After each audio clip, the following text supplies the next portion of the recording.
जय श्री राधे राधे। माघ महात्म्य अध्याय 21। माघ महीने में संगम तट पर किसी भी धर्म स्थल में स्नान दान पूजा पाठ से जन्मों के पाप मिट जाते हैं। इस मास में किए गए सभी कर्म का फल कई गुना होकर मिलता है। अच्छा कर्म करेंगे तो वो भी कई गुना होके मिलेगा, बुरा करेंगे तो वो भी कई गुना होके मिलेगा। इसलिए कुछ भी हो, गलती से भी बुरे कर्म ना करो, ज्यादा से ज्यादा अच्छे ही कर्म करिए। अब माघ महात्म्य सुन रहे हो, ये भी एक बहुत अच्छा कर्म है। अब श्री गणेश जी महाराज की वंदना करते हैं और सुनते हैं माघ महात्म्य का अध्याय 21। मूषक वाहन साजते एक दंत भगवान, नमन करूं गणपति जी आओ बुद्धि निधान। बोलिए गणेश जी महाराज की जय। प्लीज आप चैनल को सब्सक्राइब करें। माघ महीने का यह मातम जरूर सुने, क्योंकि इसके सुनने से जन्मों के पाप खत्म हो जाते हैं। तो अब कल हमने सुना था माघ महात्म्य के अध्याय 20 में लोमेश ऋषि द्वारा वर्णित ब्राह्मण, देव द्युति और राजा चित्र की सुंदर कथा का श्रवण किया था। अब आगे सुनते हैं।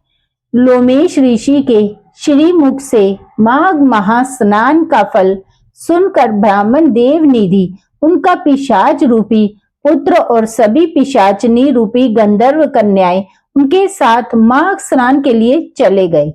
इसके बाद वशिष्ठ जी कहने लगे कि हे राजा दिलीप, बहुत से जन समूह इस संगम में स्नान करके सुखपूर्वक मोक्ष को प्राप्त हो गए। इसके बाद वशिष्ठ जी कहने लगे, हे राजा दिलीप, अब लोमेश ऋषि द्वारा वर्णित संगम में स्नान की महिमा सुनो।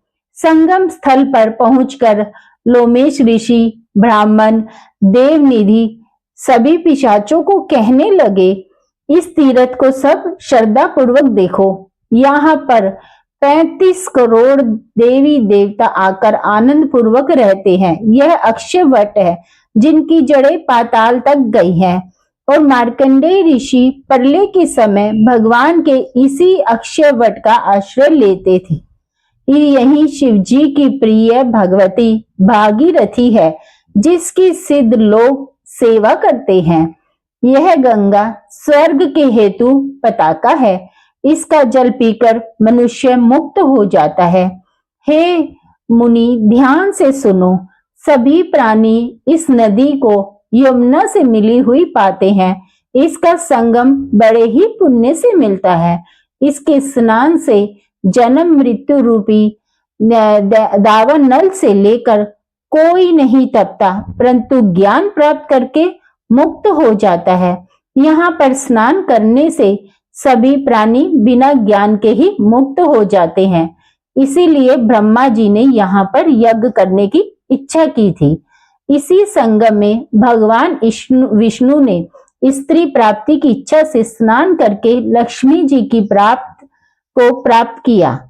यहाँ पर त्रिशूलधारी शिव जी ने त्रिपुर दैत्य को मारा था और प्राचीन काल में उर्वशी स्वर्ग से गिरी थी तथा स्वर्ग पाने की इच्छा से यहाँ पर ही उसके स्नान करने से नहुष कुल के राजा अयाति ने वंशधर पुत्र प्राप्त किया। यहाँ पर इंद्र ने प्राचीन काल में धन की इच्छा से स्नान किया था और माया के से कुबेर के सब धन को प्राप्त किया था। प्राचीन काल में नारायण तथा नर ने हजारों वर्ष तक प्रयाग में निराहार रहकर उत्तम धर्म किया था। यहाँ से जयगा शव्य सन्यासी ने महादेव जी जैसी शक्ति वाले से विजय पाई थी तथा अनिमा आदि योग के अति दुर्लभ ऐश्वर्य प्राप्त किए थे। इसी क्षेत्र में तपस्या करके श्री भारद्वाज सप्त ऋषियों में सम्मिलित हुए। जिन्होंने भी यहाँ स्नान किया सबको स्वर्ग की प्राप्ति हुई। इसलिए हमारे विचार से तुम सब भी त्रिवेणी में स्नान करें। इस स्नान से पहले किए गए सभी पाप नष्ट हो जाएंगे और संपूर्ण वैभवों को प्राप्त हो जाओगे। ऋषि के इस प्रकार सत्य वचन सुनकर सब ही त्रिवेणी में स्नान करने लग गए और स्नान करने से सबकी पिशाचिता नष्ट हो गई। सभी श्राप से विमुक्त हो गए और अपना शरीर धारण कर लिया।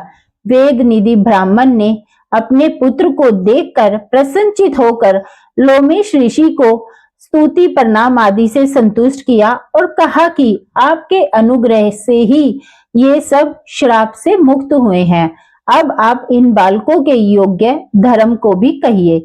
इस पर लोमेश ऋषि ने कहा, इस युवा कुमार ने वेदों का अध्ययन समाप्त कर लिया है, इसलिए अब ये इन कन्याओं के कर कमलों को प्रीतिपूर्वक ग्रहण कर ले। तब लोमेश जी तथा अपने पिता की आज्ञा से इस ब्रह्मचारी ने सभी गंधर्व कन्याओं से विवाह किया और उन कन्याओं के सब मनोरथ पूर्ण हुए। जिसके घर में माघ महास्नान की महिमा का महत्व सुनाया जाता है, वहां नारायण ही भी पूजे जाते हैं। पुष्कर तीर्थ में, प्रयाग में, गंगा सागर में, देवालय में, कुरुक्षेत्र में तथा विशेष करके काशी में इसका पाठ अवश्य ही करना चाहिए। पुष्कर तीर्थ में ग्रहण के समय अवसर पर इसके पाठ का दुगना फल मिलता है और मरने पर वैष्णव पद की प्राप्ति होती है। माघ महात्म्यम अध्याय 21 समाप्तम। देखो, पल पल आयु कम हो रही है, हर सांस के साथ मृत्यु के हम और करीब जा रहे हैं। जो हमारी जिंदगी है वो एक टूटे हुए घर की तरह है, घड़े की तरह, जो ऊपर से भर रहे हैं और नीचे से खाली हो रहा है। जिस वक्त हमारा जन्म होता है उसी समय हमारी मौत की तारीख निश्चित हो जाती है और हम जो ये जीवन मौत का जो सफर है इसको कर रहे हैं। श्री कृष्ण की कृपा से अभी भी समय है, अधिक से अधिक शुभ कर्म करके ये मानव जीवन सफल बनाइए। सिर्फ मानव जीवन ही ऐसा है जिसमें आप पुण्य कमा सकते हैं, बाकी जितनी योनि है उसमें नहीं कर सकते। इसलिए याद रखो, मन में बसा लो, जीवन का कोई भरोसा नहीं है, इसलिए अभी भी समय है। ज्यादा से ज्यादा नाम जप करके जन्म मृत्यु के चक्र से भी मुक्ति पालो और सीधा ठाकुर जी के धाम को पहुंच जाओ। सबसे सरल तरीका, कलयुग केवल नाम आधारा, नाम जप करके भक्ति, मुक्ति, शक्ति, प्रेम सब पाया जा सकता है। अपनी हर सांस के साथ समय मन से, प्रेम से, भाव से बस रटते रहो। हरे कृष्णा कृष्णा कृष्णा हरे हरे, हरे Ram Ram Ram Hare Hare. Please in videos को अधिक से अधिक शेयर करके माघ मास के प्रभाव को, उसके मातम को सबको बताइए। अपने शास्त्रों का ज्यादा से ज्यादा प्रचार करें, ये भी एक सेवा है। और अगर आप चैनल पर नए हैं तो प्लीज प्लीज प्लीज चैनल को सब्सक्राइब करना ना भूलें और बेल आइकन को जरूर दबाएं और कमेंट बॉक्स में जय श्री राधे जरूर लिखें। भक्ति से रिलेटेड अगर आपको कोई ज्ञान है तो वो भी जरूर लिखें, क्योंकि ज्ञान बांटने से बढ़ता है। धन्यवाद। जय श्री राधे राधे।